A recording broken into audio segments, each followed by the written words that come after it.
에베소 6장 1절만 한 목소리로 함께 합독하시겠습니다. 같이 읽읍시다. 자녀들아 너희 부모를 순종하면서 순종하라. 이것이 옳으니라. 자녀들아 너희 부모를 주 안에서 순종하라. 이것이 옳으니라. 기도하겠습니다. 하나님 아버지 감사합니다. 오늘도 하나님의 말씀을 들을 수 있는 복된 시간을 주셔서 감사합니다. 이 시간에도 생명 진리의 말씀 복음이 우리의 영혼 안에 잘 들려지고 전달되게 하사 우리의 영혼이 그 안에서 하나님의 생명의 말씀을 따라 바른 삶을 살기에 부족함이 없도록 도와주옵소서. 부족하고 약한 종입니다.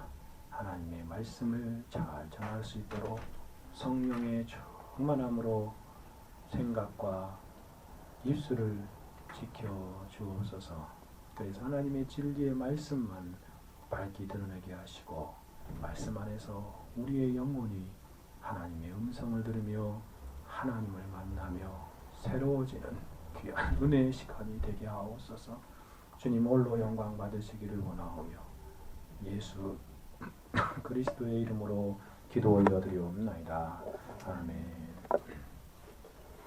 신자의 삶은 전방위적인 영역에서 하나님의 말씀을 따라 살아야 합니다.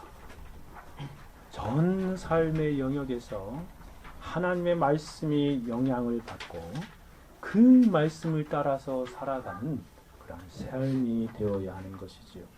하나님 말씀이 알려주는 바와 같이 모든 삶의 영역에서 신자는 의롭고 거룩하고 경건한 삶을 살아야 합니다. 기독 신자의 삶은 개인적인 신앙생활 가운데에서 의롭고 경건하고 거룩한 삶을 살아야 하는 것이 마땅합니다. 아무도 보지 않아도 하나님 앞에서의 경건한 삶을 살아가는 것이 신자의 삶의 모습인 것이지요. 뿐만 아니라 신자는 가정에서 더더욱 구별되고 거룩하고 경건한 삶을 살아야 합니다. 우리가 가정의 구성원으로서 그곳에서 하나님 말씀을 따라 우리의 삶의 그런 정체성을 드러내며 살아가야 하는 것이지요. 더 나아가서 사회와 직장 속에서도 더욱더 의롭고 거룩하고 경건한 삶을 살아가야 하는 것입니다.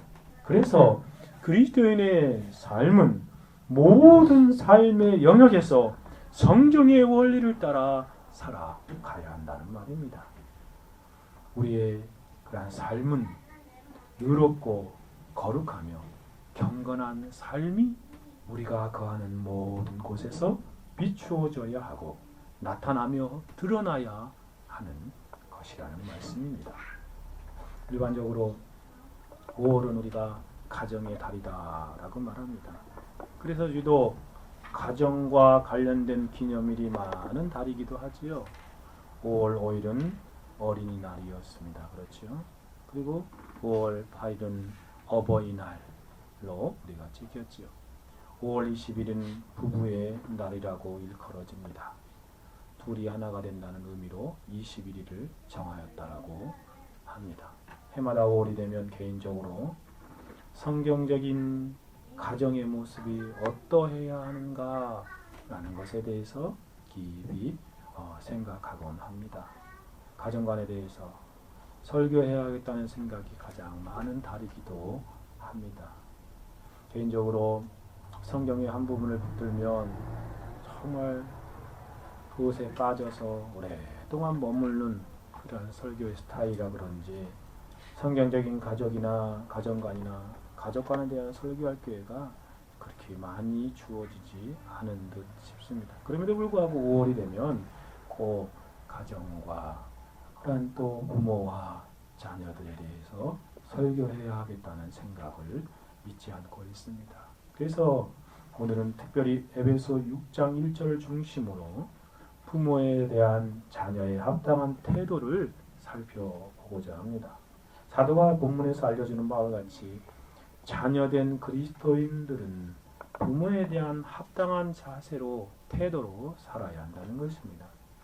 주 안에서 순종하라라는 권면의 모습입니다. 주 안에서 순종하라. 그럼 이 진리를 한번 생각해 봅시다. 첫 번째로 그리스도인은 부모에게 1차적으로 우선적으로 순종하는 삶을 살아야 한다는 말씀입니다. 그리스도인들은 부모에게 순종하는 삶을 살 때 그것이 1차적인 삶의 모습이어야 한다는 것이에요. 가정에서. 그리고 일반적인 모습이어야 한다는 것입니다. 그게 바로 성경의 가르침입니다. 그래서 사도는 1절에 이렇게 권면하지요. 자녀들아 너희 부모를 주 안에서 순종하라. 자녀된 자들아 너희 부모를 주 안에서 순종하는 삶을 살아라 라고 권면하고 있습니다. 자녀된 그리스도인들의 부모에 대한 합당한 의무가 바로 순종이라는 것입니다. 자신의 부모에게 순종하는 것이지요. 부모에 대한 자녀의 순종은 하나님의 명령이요 훈계요 권면입니다. 그러니 모든 기독교 신자의 마땅한 의무라 하겠습니다. 여기서 순종하라라는 말씀은 어떠한 속뜻이 포함되어 있냐면 자녀로서 아래에서 들으라라는 말씀이 포함되어 있습니다. 아래에서 듣다라는 것이죠. 부모가 말할 때 아래에서 이렇게 듣는다라는 표현입니다. 다르게 표현하면 주의를 기울여 들으라라는 표현도 있습니다. 주의 깊게 들으라는 것이에요. 부모가 말할 때 주의를 기울여서 잘 들으라라는 말씀입니다. 그러하기에 이러한 말씀의 함축적인 의미는 부모의 권위를 인정하고 따르라라는 표현입니다. 주님의 부모의 권위를 인정하고 따르라. 이것이 1차적으로 부모에 대한 자녀된 그리스도인들의 외적인 행동이요 표현이어야 하는 것입니다. 자세여야 하는 것입니다. 이러한 성경적인 권면의 말씀에서 우리는 이러한 영적인 교훈을 알게 됩니다. 자녀된 그리스도인들은 평생 부모의 권위 아래서 살아가는 사람이라는 의미입니다. 그러니 부모가 힘이 있을 때뿐만 아니라 부모가 늙어서 힘이 없을 때에도 동일하게 순종하는 삶을 살아야 한다는 말입니다. 어릴 때뿐만 아니라 청소년 때뿐만 아니라 청년의 때뿐만 아니라 장년의 때에 이르러서도 부모에게 순종하는 삶을 살아갈 것을 권면하는 것입니다. 그래서 자녀들은 부모의 말씀을 주의하여 듣고 그대로 행하는 순종의 삶을 살아야 함이 마땅하다는 것입니다. 항상 부모에 의해서 도움을 받는 입장이 있다는 것을 깨닫고 나아가서 부모의 말씀대로 실천에 옮기는 순종의 삶을 살아가는 것이 성경의 권면입니다. 어린 시절은 당연하게 부모의 권위를 인정하고 부모에게 순종하는 삶을 살아야 합니다. 뿐만 아니라 어른이 되어서도 우리는 부모의 권위를 무시하지 말고 부모에게 순종하는 삶을 사는 것이 마땅합니다. 부모가 연약해지고 또 좀 노쇠해졌다 할지라도 그 부모에 대하여 마땅한 1차적인 행동의 모습은 순종의 모습으로 나타나줘야 하는 것입니다. 부모는 평생 자식을 위해서 자신의 모든 피와 땀과 눈물과 수고로운 날들을 보내었습니다. 자식을 위해서 자신의 전 생애를 허비하였지요. 제가 자녀들을 낳기 전에는 잘 알지 못하였는데 자녀를 넷이나 길러보니 부모의 수고는 이루 말할 수 없을 정도로 크다는 것을 실감하게 되어집니다. 태어나서 어릴 때부터 매일 그 부모가 자녀를 생각하며 희생하는 모습을 보면 참 이루었지 그것을 말로 다 표현할 수 있겠는가 싶습니다. 저도 어릴 때도 몰랐는데 경험해 보니까 자녀들은 모두 부모의 피와 땀과 그 힘씀 속에서 그것을 먹고 자라서 어른이 되는구나 라는 생각을 많이 하였습니다. 그러하기에 부모가 이제는 비록 늙고 초라한 모습으로 비추어진다 할지라도 자녀의 의무는 그 부모에게 순종하는 것이 당연합니다. 때로 부모의 요구가 불합리한 것이라고 생각될지라도 1차적으로 자녀된 사람은 부모의 권위를 인정하고 마음으로 순종해야 마땅한 것이죠. 때로는 아버지에게 순종하는 것이 자신에게 큰 해가 될 수도 있는 상황이 주어질 수도 있지만 그때에도 1차적으로 순종의 마음으로 부모 앞에 서야 하는 것입니다. 이러한 순종의 삶의 귀한 본이 되는 사람이 성경에 등장하는데 그 사람이 바로 이삭이지 않습니까? 이삭은 어릴 때부터 아버지에게 철저하게 순종하는 삶을 살아갔던 대표적인 인물입니다. 이삭이 거의 청년이 다 되었을 때 한 번은 하나님께서 아브라함에게 찾아오셔서 명하시지요. 즉 아버지 아브라함이 하나님의 명하심을 따라서 자신을 번제로 죽여서 드리려고 하는 것을 그가 알게 됩니다. 이삭은 아버지보다 힘이 센 젊은이였기에 약 110세도 훨씬 넘어선 힘이 없는 아버지 아브라함이 자신을 줄로 묶을 때에 죽이려고 묶을 때에 밀쳐버리면 쉽게 나가 떨어질 수밖에 없는 상황이었습니다. 그러나 놀라운 것은 이삭은 그렇게 하지 않았습니다. 그는 자신을 죽이려고 하는 아브라함에게 아버지 아브라함에게 그대로 순종하였죠. 묵묵히 순종하였습니다. 이 모습은 골고다 언덕으로 올라가는 우리 주 예수 그리스도의 표상이기도 하였습니다. 이와 같이 우리 주위에는 자식을 죽이려고 하는 아브라함과 같은 아버지 같은 자식도 있을 수 있습니다. 그러나 그러한 아버지라 할지라도 자녀의 1차적인 의무는 이삭처럼 순종하는 것입니다. 여러분 중에서 이러한 하나님 말씀 앞에서 그 말씀을 듣게 되면 이러한 생각이 드는 분들도 계실 것입니다. 아니 목사님 그게 무슨 말입니까? 자신에게 해를 가하는 그런 아버지에게 순종하라고요? 혹시 아버지가 정신이 좀 이상해져서 노망이 들어서 정신이 이상해진 부모에게도 순종해야 마땅한 것입니까? 제 생각에는 그러한 말씀은 아무리 생각해봐도 합리적이고 이성적인 생각에 위반되는 것으로 합당한 행동이 아닌 듯합니다 라고 말할 수 있는 의문을 제기할 분도 계실 것입니다. 저는 그러한 의문을 제기한 여러분의 합리적이고 이성적인 판단과 생각이 잘못되었다고 말하는 것이 아닙니다. 사도가 오늘 본문에서 말하는 바와 같이 그러한 아버지에게도 그러한 어머니에게도 순종하는 것은 자녀된 그런 사람의 마땅한 모습이라는 것입니다. 무조건적으로 순종하라고 말씀하는 것이 아니라 자녀된 사람의 1차적이고 우선적인 부모에 대한 태도는 반항이나 불복이 아니라 순종의 모습으로 나타나줘야 한다는 말입니다. 이것이 바로 성경이 말하는 바입니다. 그런데 우리가 여기서 알아야 할 것이 있습니다. 그리스도인들은요, 자녀로서 부모에게 1차적으로 순종하는 삶을 살아야 한다는 말씀인 것이지요. 이 말은 다시 생각해보면 세상 사람들이 자신의 부모를 대하는 태도와 자세를 따라서 살지 말아야 한다는 것입니다.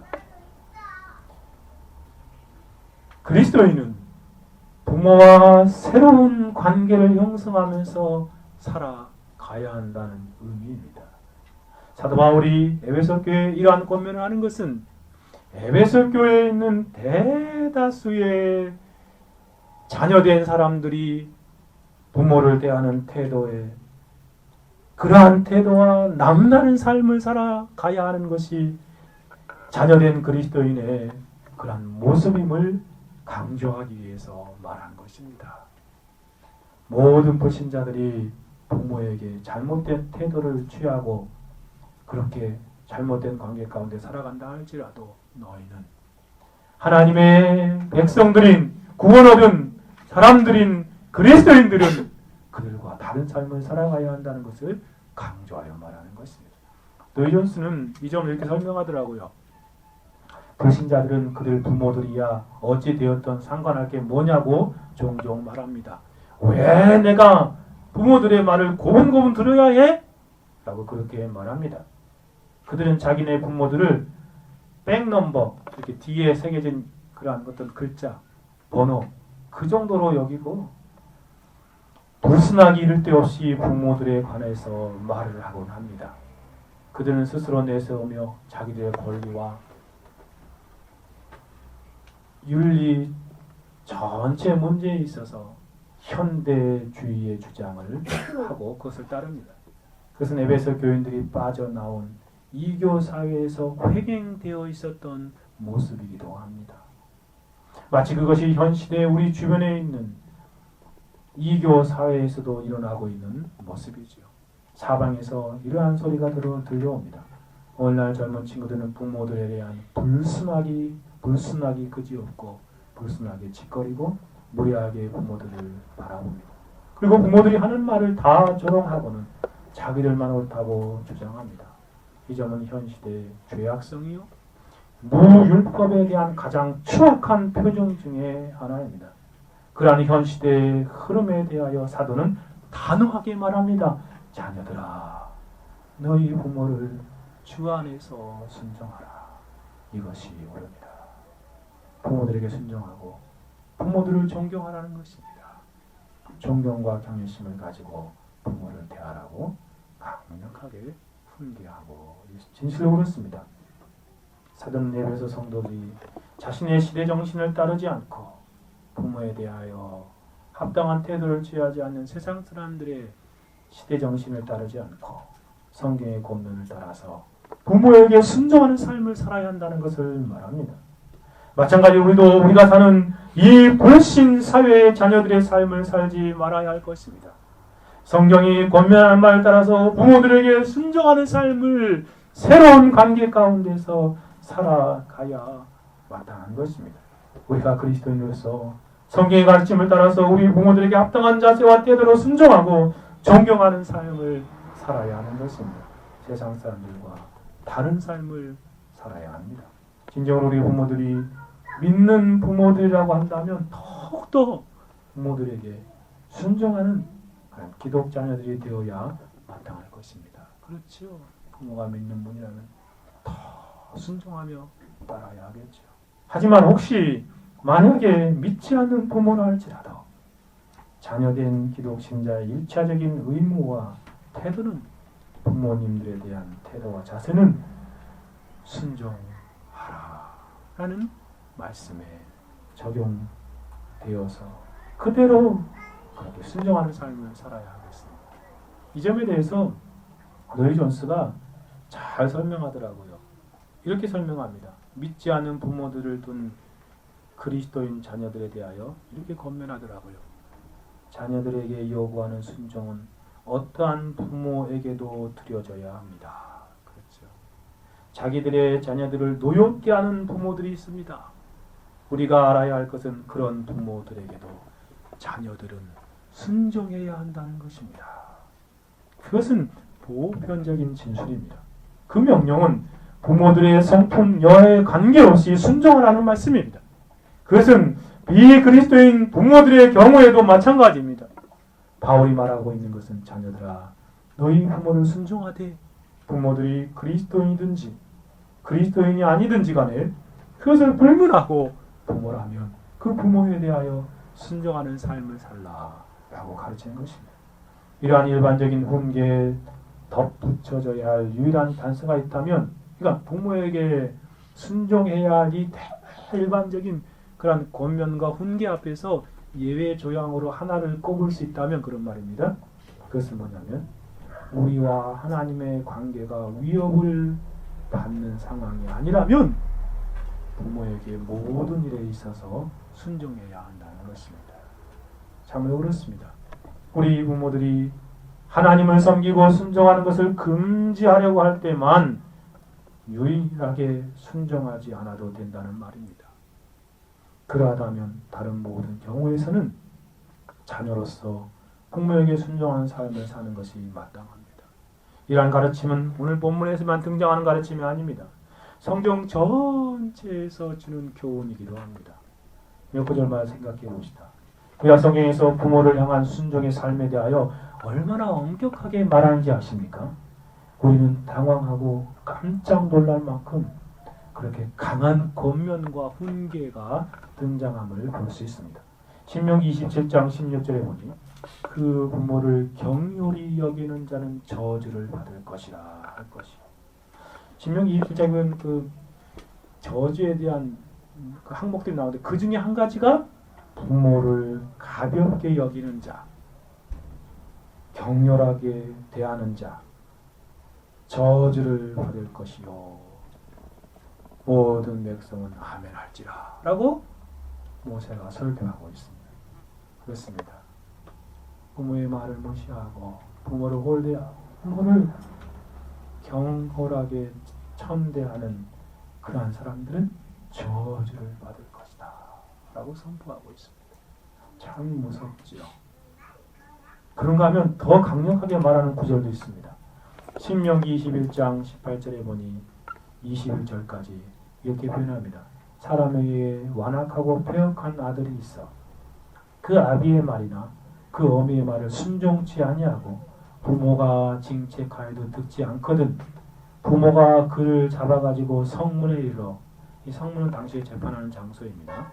그러니까 그 성문에 이르러서 그 성읍 장로들에게 나아가서, 이스라엘 공동체가 장로들이 재판하는 재판관들이었죠. 그러니까 그 재판한 자리로 데리고 가서 장로들로 하여금 재판관을 재판하게 합니다. 그 성읍 장로들에게 말하기를 우리의 이 자식은 완악하고 패역하여 우리의 말을 순종치 아니하고 방탕하며 수에 잠긴 자라 하거든. 어떻게 판결하나 보세요. 그 성읍의 모든 사람이 그를 돌로 쳐 죽일지니 이같이 내가 너희 중에 악을 제하라. 그리하면 온 이스라엘이 듣고 두려워하리라. 와, 모든 사람이 돌로 쳐 죽일지니 라고 말하고 있습니다. 부모에게 순종하지 않는 아들에 대한, 자녀에 대한 성경의 엄중한 훈계를 보십시오. 만약에 우리가 구약 시대에 하나님의 백성으로 살았다면 정말 이 놀라운 광경들을 볼 수 있었을 것입니다. 부모에게 순종하는 일은 생명이 달린 문제입니다. 그래도 감사한 것은 오늘날 우리가 부모에게 동일한 불순종의 삶을 살아도 죽임을 당하는 형벌을 당하지 않습니다. 이렇게 된 것은 하나님의 율법과 율법 적용이 무효화되었기 때문이 아니라 우리 주 예수 그리스도께서 우리의 이러한 패역과 죄를 대신 짊어지시고 십자가에서 죄값을 다 감당하셨기 때문에 이 그리스도의 십자가의 대속과 속죄의 공로 아래 살고 있기 때문에 죽임을 당하지 않을 수 있을 뿐입니다. 예수님의 대속과 구속을 인하여 동일한 죄를 범하고도 놀라운 하나님의 용서의 은혜를 누리며 살아가고 있는 것입니다. 그러나 우리가 알아야 할 것은 성경은 아주 엄격하게 부모에 대한 순종의 가르침을 주고 있다는 것입니다. 그런가 하면 지혜자는 자녀로서 부모에 어떻게 행해야 하는가를 잠언 23장 25절에 이렇게 말하지 않습니까? 내 부모를 즐겁게 하며 내 낳은 어비를 기쁘게 하라. 적극적으로 표현하고 있습니다. 내 부모를 즐겁게 드려라. 내 낳은 어미를 기쁘게 드려라. 자녀된 사람들은 부모의 말씀에 순종하여 부모를 기쁘게 드리고 즐겁게 드리는 삶을 살아야 한다는 것입니다. 그런가 하면 사도 바울은 골로새 교회에 보낸 편지에서도 이렇게 권면하고 교훈합니다. 골로 3장 20절입니다. 자녀들아 모든 일에 부모에게 순종하라. 모든 일에서 부모에게 순종하라. 이는 주 안에서 기쁘게 하는 것이니라. 사도는 부모들에게 순종하는 삶을 살 때 모든 일에서 순종하라라고 권면하고 있습니다. 오직 한 가지 조건, 하나님과의 관계를 막고 금지하는 것이 아닌 모든 일에서 부모에게 순종하는 삶을 살아야 한다는 것입니다. 이렇게 성경의 가르침을 따라서 부모에게 순종함으로 그리스도인 자녀로서 세상에서 가장 훌륭한 그런 새로운 관계를 형성하며 살아가는 그런 신자들이 되라는 말씀입니다. 그러므로 우리는 하나님 말씀대로 우리들의 부모들에게 순종하는 삶을 살아야 하겠습니다. 이것이 자녀된 신자들의 1차적인 삶의 모습입니다. 사랑하는 청교도 교육교 성도들이여, 여러분의 삶은 어떠합니까? 부모들에게 순종하는 삶을 살아가고 있습니까? 부모의 권위를 인정하는 자녀들입니까? 부모님들을 즐겁게 하고 기쁘게 하는 삶을 살아가고 있습니까? 어쩌면 여러분은 그리스도인 자녀로서 세상 자녀들과 남다른 삶을 살아야 한다는 것을 알고 있을지 모릅니다. 그리스도인으로서 부모들의 가장 훌륭한 자녀가 되어야 한다는 것도 이미 알고 있을지 모릅니다. 그럼에도 불구하고 오늘 많은 젊은이들이 생각 속에서 왜 부모에게 순종하지 않는 것입니까? 라는 의문을 제기합니다. 성경이 가르치는 대로 교회 안에서 그리스도인 된 자녀로서 부모에게 대한 합당한 자세가 순종입니다 라고 알려줘도 왜 그렇게 해야 하는 것입니까? 라고 의문을 가지고 묻는 분들이 적지 않습니다. 그래서 저는 여러분에게 몇 가지 이유를 말씀드려 보려고 합니다. 우리가 부모들에게 순종하는 삶을 살아야 할 이유를 생각하면서 우리가 부모들에게 순종해야 한다는 분명한 인식을 새롭게 하기를 원합니다. 그리고 분명한 이해를 가지고 이전에 잘못된 삶을 살았다면 돌이켜서 부모에게 성경의 권면을 따라서 온전한 순종의 삶을 살아가야 마땅하겠습니다. 크게 두 번째로, 왜 그리스도인 된 자녀들은 부모에게 순종하는 삶을 살아야 하는 것입니까? 왜 그리스도인들은 부모에게 순종해야 합니까? 본문을 한 번 더 살펴봅시다. 우리가 부모에게 순종해야 하는 이유를 본문에서 명확하게 발견하게 되기 때문에 그렇습니다. 세상 사람들은 부모에게 불순종하다가도 부모에게 순종의 그런 모습을 보일 때 보면 사람의 이목이 두려워서 이기적인 목적 때문에 혹은 어쩔 수 없어서 부모에게 순종하는 모습을 드러내기도 합니다. 그러나 그리스도인은 그러한 것이 이유나 목적이 되어서 부모에게 순종해서는 안 될 것입니다. 1절을 다시 한번 읽어보겠습니다. 같이 한번 읽어봅시다. 시작. 자녀들아 너희 부모를 주 안에서 순종하라. 이것이 옳으니라. 이것이 옳으니라. 이 말씀에서 우리는 그리스도인 자녀들이 부모에게 순종해야 하는 삶을 살아야 할 분명한 이유를 몇 가지 발견하게 됩니다. 한마디로 말씀드리면 그리스도인들에게 주어진 하나님의 명령이요 의무요 옳은 일이기 때문에 그렇다는 것입니다. 첫 번째 이유는 왜 우리가 부모에게 순종해야 합니까? 그것은 그리스도인이기 때문에 그렇습니다. 그리스도인이기 때문에 그러하다는 것입니다. 오늘 본문에서 사도는 너희 혹은 네라고 말합니다. 우리가 잘 알듯이 이러한 표현은 1차적으로 에베소 교인들을 향하는 말입니다. 권면입니다. 에베소에 있는 그리스도인을 향하여 훈계하고 있는 것이죠. 에베소 성도들이 들어야 하고 교훈받아야 하는 말씀입니다. 뿐만 아니라 이 권면의 말씀은 모든 그리스도인 된 자녀들을 위한 권면입니다. 너희, 내 안에는 바로 저와 여러분도 포함되어 있다는 것입니다. 하나님 말씀을 읽고 있는 저와 여러분, 하나님 말씀을 듣고 있는 저와 여러분에게도 이 권면이 그대로 적용된다는 것입니다. 그러므로 모든 그리스도인은 하나님의 말씀을 받은 그리스도인이라는 이유 하나만으로 부모에게 순종하는 삶을 살아야 합니다. 하나님 말씀을 알지 못했을 때는 제 마음대로 살아가도 누가 뭐라 하지 않을 수 있겠지만 하나님 말씀을 들려주시고 그 말씀을 알게 하셔서 그리스도인으로 우리를 부르신 그 하나님의 놀라운 은혜 안에서 하나님 말씀을 받으며 살아갈 때에 우리는 그리스도인이라는 이유 그 한 가지만으로 부모에게 순종하는 삶을 살아야 마땅한 것입니다. 우리가 부모에게 순종할 이유는 그리스도인이기 때문에 그렇습니다. 하나님 말씀을 받은 그리스도인이기 때문에 그렇다는 것입니다. 부모에게 순종하는 삶은 그리스도인됨의 정체성이라 하겠습니다. 그러니까 그리스도인이라면 부모에게 순종하는 것이 그가 그리스도인임을 드러내는 증거요 그리스도인이라는 사실을 나타내는 표현이라는 것입니다. 엄밀하게 말해서 부모를 이러한 이유로가 아닌 다른 이유로 순종하고 섬기는 자는 그리스도인이 아니라 말할 수 있을 정도입니다. 그러므로 저와 여러분이 그리스도인이라면 부모에게 순종하는 삶을 살아가야 하는 것입니다. 두 번째 이유는 하나님의 엄중한 명령이기 때문에 그렇습니다. 다르게 말하면 하나님의 계명의 말씀이기 때문에 그렇습니다. 하나님께서는 성도들을 향하여 분명하게 말씀하시죠. 자녀들아, 너희 부모를 주 안에서 순종하라. 뭐라고 말씀해? 순종하라 라고 말하고 있습니다. 단순히 겉면의 말씀이 아니죠. 순종해 보아라. 순종하면 좋을 거다. 이런 표현이 아니죠. 순종하라! 라고 계명의 형식을 담은 명령의 말씀으로 주어지고 있음을 보십시오.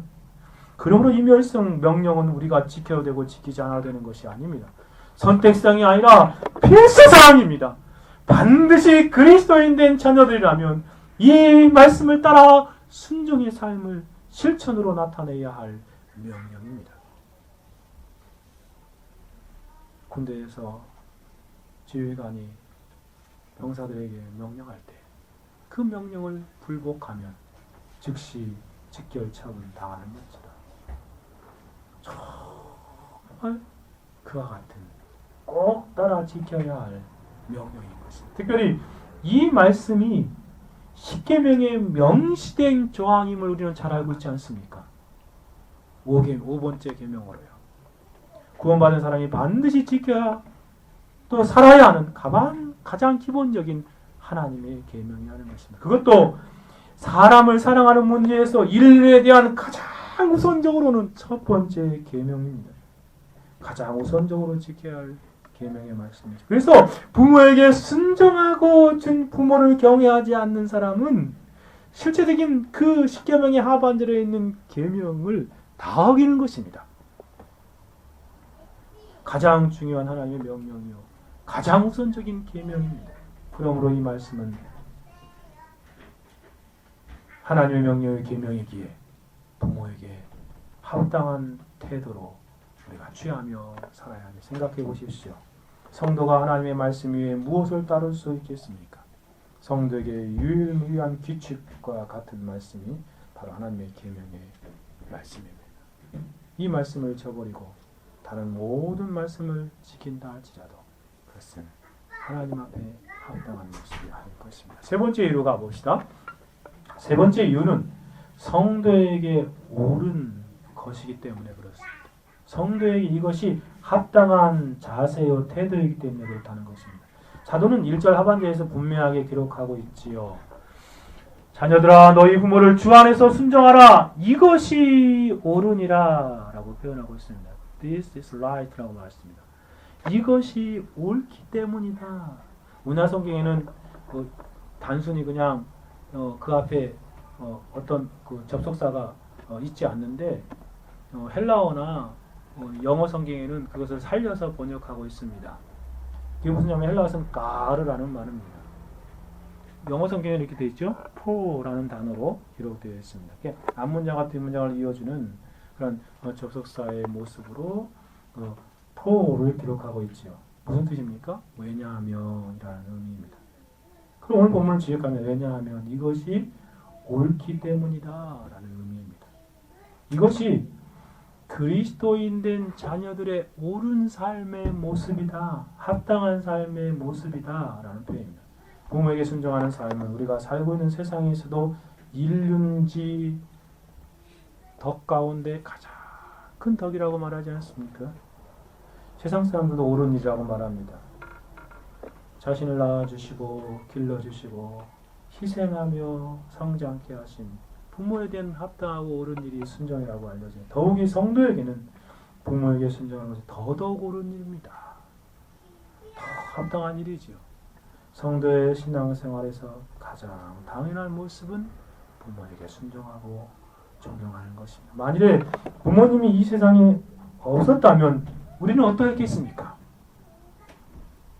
이 세상에 존재하지 않았을 것입니다. 만일에 부모님이 우리를 위하여 수고하고 희생하지 않았다면 우리는 어떠했겠습니까? 그러하게 우리는 그 부모의 앞에서 순종으로 옳은 태도를 취하며 살아가야 할 것입니다. 네 번째 이유로 가봅시다. 네 번째 이유는 본문의 2절에서 발견하게 되는데 하나님의 특별한 약속이 첨부된 말씀이기 때문에 그렇습니다. 2절 말씀 같이 한번 읽어볼까요? 오늘 1절 중심으로 하고 2절은 또 3절은 다음에 기회가 되면 하겠지만 2절 말씀 3절 읽어봅시다. 시작. 내 아버지와 어머니를 공경하라. 이것이 약속 있는 첫 계명이니 이는 내가 잘되고 땅에서 장수하리라. 특별한 약속이 첨부된 말씀이기 때문에 우리는 순종해야 한다라고 말합니다. 사실 부모에게 순종하는 것은 우리의 절대적인 의무입니다. 마땅한 바입니다. 그럼에도 불구하고 하나님께서는 놀랍게 거기에 약속을 첨가시키고 계십니다. 부모에게 순종하고 공경하는 삶에는 하나님의 특별한 약속이 주어져 있습니다. 여러분이 십계명을 자세히 살펴보면 십계명 무엇을 하라, 하지 말라 그렇게 되어 있지요. 그래서 하나님의 계명 형식의 말씀, 명령 형식의 말씀이기 때문에 거기에 약속이 들어갈 수 없습니다. 그렇죠? 그런데도 불구하고 다섯 번째 계명에는 약속이 있습니다. 참 놀랍죠. 십계명 중에서 하나님의 약속이 덧붙여진 계명은 이 계명이 유일하다라고 말할 수 있을 정도입니다. 부모에게 순종하고 공경하는 사람들에게 하나님께서는 놀라운 약속을 덧붙여 첨가하심으로 우리로 하여금 부모에게 순종해야 할 이유와 근거를 더 분명하게 나타내 보여주고 있는 것입니다. 그 약속이 무엇입니까? 땅에서 너희가 잘되고 땅에서 장수하게 될 것이다. 영적인 신령한 복락이 여기에 있습니다. 부모에게 순종하는데요. 땅에 기름진 하나님이 부어주시는 복락도 여기에 약속이 있습니다. 그러면 우리가 하나님 앞에서 이 말씀을 따라 부모에게 순종하는 삶을 살아야 하겠습니다. 오늘 본문에 등장하지 않지만 다른 본문에 등장하는 그 이유들을 한번 찾아봅시다. 다섯 번째 이유는 하나님께서 기뻐하시는 일이기 때문에 우리는 부모에게 순종하는 삶을 살아야 한다는 것입니다. 골로새서로 한번 가봅시다. 골로새서. 에베소 다음에 빌립보 그 다음에 골로새서 있지요. 골로새서에 보면 한 가지 이유를 더 알려주고 있습니다. 부모에게 순종하는 삶은 주님을 기쁘시게 하는 것이라고 보면 3장 20절 같이 한번 읽어볼까요? 같이 읽어봅시다. 시작. 자녀들아 모든 일에 부모에게 순종하라. 이는 주 안에서 기쁘게 하는 것이다. 여기 보십시오. 번역이 좀 이상하게 되었지만 이는 자녀들아 모든 일에 부모에게 순종하라. 여기도 왜냐하면 이것이 주를 기쁘게 하는 것이다 라고 표현하고 있습니다.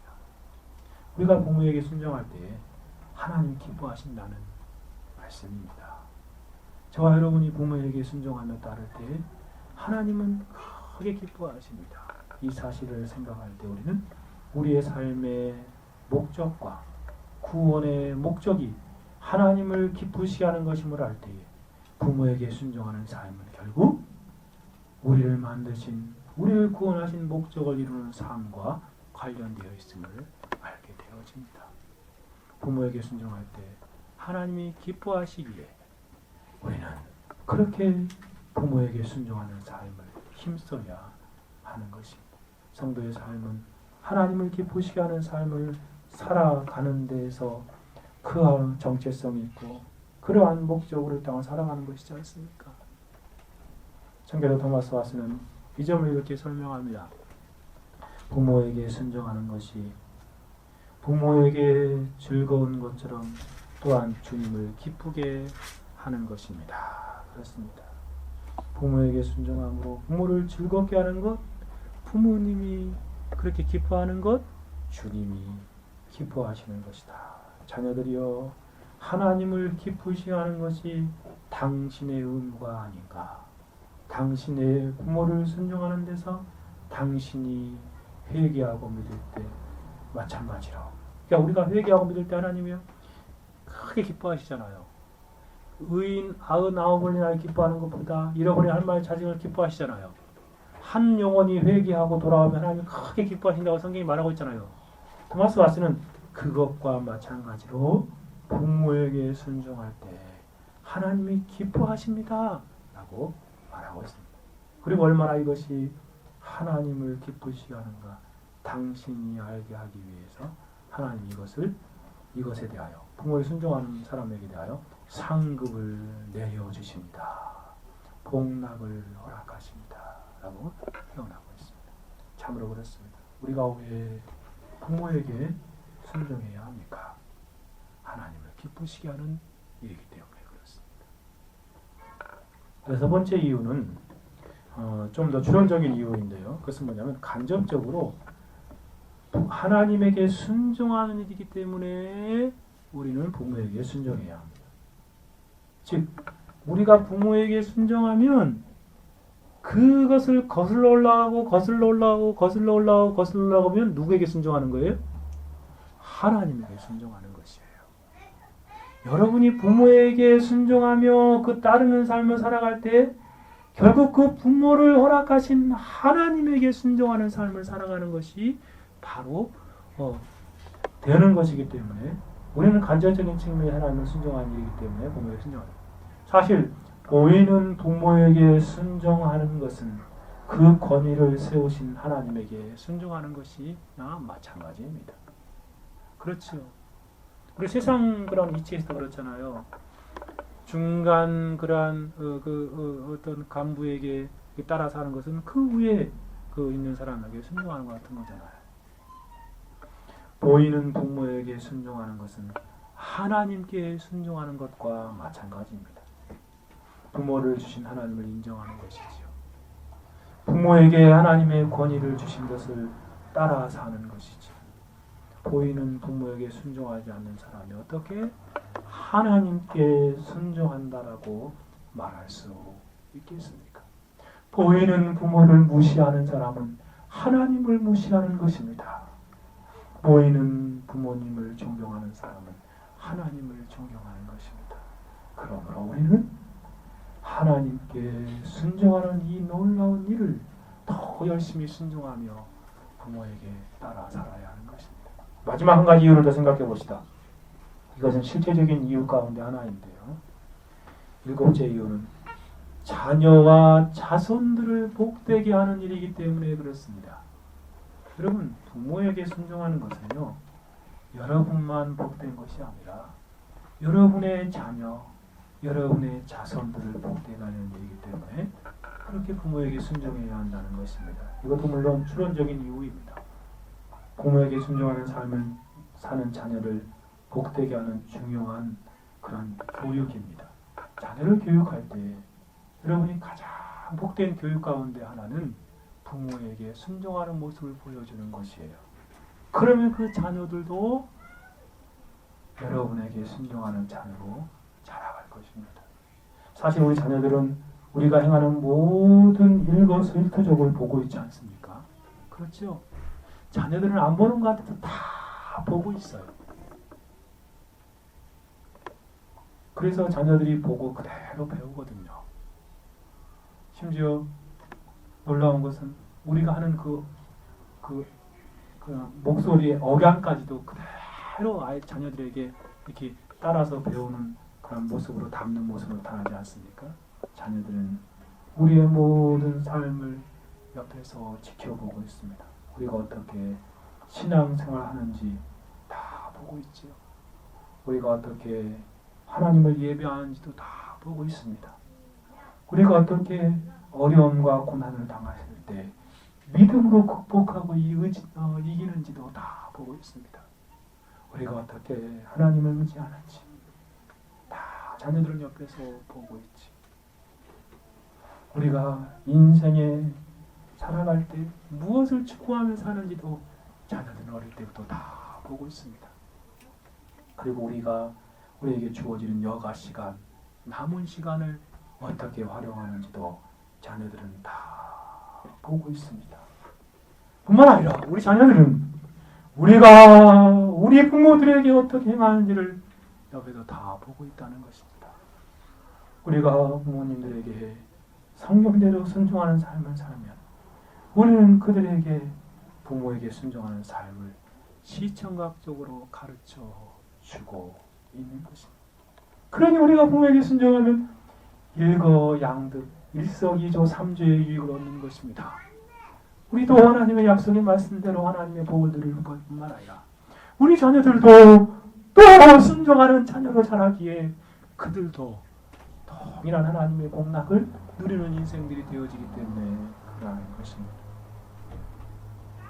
그러므로 우리는 자녀와 자손들을 복되게 하는 이 놀라운 원리를 따라 부모에게 순종하는 삶을 살아야 합니다. 여러분, 고려장이 국법이 되었던 고구려 시대에 유명한 일화가 있지 않습니까? 두 가지 일화가 등장하는데 고려장 풍수에는 고구려 때 김도섭 정승이라는 분이 나라에서 국법을 정했으니까요.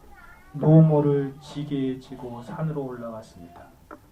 그가 눈물로 어머니를 모셔놓고 절을 올리자 노모는 내가 길을 잃을까봐 나뭇가지를 꺾고 표시를 해두었다. 내려갈 때 그것을 보고 조심해서 가라 라고 말했다고 합니다. 그 김정승은 이러한 상황에서도 자식을 생각하는 노모를 참아 버리지 못하고 몰래 국법을 어기고 노모를 모셔와 봉양했다고 합니다. 그 노모 까닭에 이 김정승은 그 수나라와 그러한 중국에 있는 나라들과의 관계 가운데에서 그 고구려를 이렇게 많이 괴롭히기 위해서 여러 가지 질문을 할 때 노모의 지혜로 이겼다는 그런 일화가 있습니다. 그런 가운데 또 다른 일화가 하나 있는데 어떤 일화? 이런 일화입니다. 늙은 어머니를 그때도 같은 시대죠. 지고 가던 고려장하기 위해서 지고 가던 아버지를 아들이 따라갔습니다. 살아있는 할머니를 생명장하는 아버지를 아들이 옆에서 보고 있었지요. 할머니를 지고 갔던 지게를 버리고 아버지가 돌아가려고 할 때 그 아들이 그 지게를 챙겨서 도로 갖고 가려고 하였습니다. 아버지가 왜 그 지게를 갖고 가려는가 그리고 물으니 그 아들은 아버지가 늙어 노인이 되면 지고 가려고 그런다고 대답을 하였다고 합니다. 그 말에 정신이 번쩍 아버지는 생명회장한 제 어머니를 도로 끄집어내서 집으로 모시고 왔다라는 일화입니다. 여러분이 하는 그대로 자녀들이 행할 것입니다.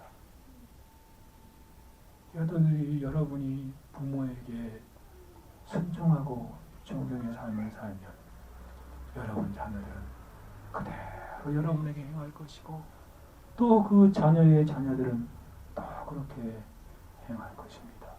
그러므로 우리는 자녀와 자손들을 복되게 하는 이 일에 정말 소홀히 하지 아니하고 부모에게 더욱 말씀을 따라 순종하는 삶을 살아갑시다. 오늘 여기까지만 살펴봅시다. 오늘 저는 그리스도인이 부모에게 순종하는 삶을 살아야 한다는 교훈을 살펴보았습니다. 그리스도인으로서 세상에서 가장 중요한 일 가운데 하나는 바로 부모에게 순종하는 것입니다. 세상 사람은 그렇게 살지 않지만 저와 여러분은 그리스도인이기에 가장 훌륭한 자녀가 되는 삶을 살아가십시다. 부모에게 순종함으로 부모의 권위를 인정하는 삶을 살아갑시다. 부모에게 순종함으로 부모를 기쁘게 하고 즐겁게 하는 삶을 살아가십시다. 또한 저는 순종해야 될 7가지 이유를 말씀드렸습니다. 그것은 그리스도이기 때문에 순종하는 삶을 살아가십시다. 하나님의 명령이요 의무이기 때문에 순종하는 삶을 살아가십니다. 이것이 마땅한 바요 옳은 일이기 때문에 그렇게 삶을 살아가십시다. 또한 하나님의 특별한 약속이 첨부된 말씀이기 때문에 저와 여러분은 부모에게 순종하는 삶을 살아야 하겠습니다. 무엇보다도 하나님이 무척 기뻐하시는 일이기 때문에 그렇게 살아갑시다. 또한 간접적으로 부모에게 권위를 부여하신 하나님께 순종하는 일이기 때문에 그렇게 부모에게 순종하는 삶을 살아갑시다. 마지막으로 자녀와 자손들을 복되게 하는 일이기에 부모에게 순종하는 삶을 사는 저와 여러분이 되기를 간절히 소원합니다. 같이 한번 기도하겠습니다. 들은 말씀 생각하며 기도합시다. 주님, 우리가 참으로 하나님 말씀을 따라서 부모에게 순종하는 삶을 살아가는 그리스도인 자녀들이 되게 해주십시오. 하고 기도합시다. 같이 한번 기도합시다. 거룩하시고 자비로우신 하나님 아버지 감사합니다. 부모에게 순종하는 일이 가장 선명한 하나님 아버지,